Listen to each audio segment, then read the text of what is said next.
പ്രതീക്ഷയുടെ അപ്പുറമാണ് ഞങ്ങള്.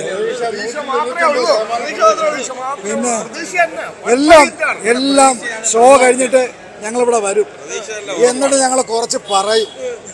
കാരണം 18 വർഷങ്ങൾക്ക് ശേഷം ഞങ്ങളുടെ മലയാളത്തിൻ്റെ 2 നക്ഷത്രങ്ങൾ ഒന്നിക്കുകയാണ്.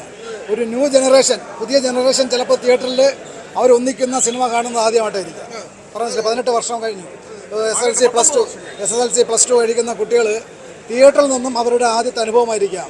ഇന്നും മലയാള സിനിമയിലല്ല, ലോക സിനിമയിൽ 50 വർഷമായി പിടിച്ചു നിൽക്കുന്ന 2 നടന്മാരേ ഉള്ളൂ ലോക സിനിമയിൽ. അത് മമ്മൂക്കയും ലാലേട്ടനും തന്നെയാണ്.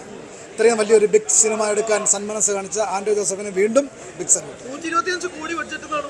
അതെ, തീർച്ചയായിട്ടും. ഞാൻ പറഞ്ഞല്ലോ, ഇതൊരു ഹോളിവുഡിനെയും ബോളിവുഡിനെയും വെല്ലുന്ന ചിത്രമായിരിക്കും.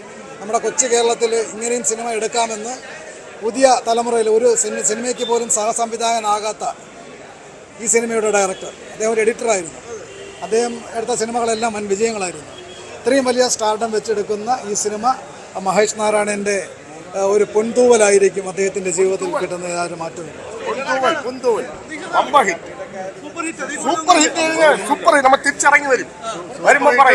സൂപ്പർ ഹിറ്റായിട്ട് മാറും പടം. 500 കോടി പോകും.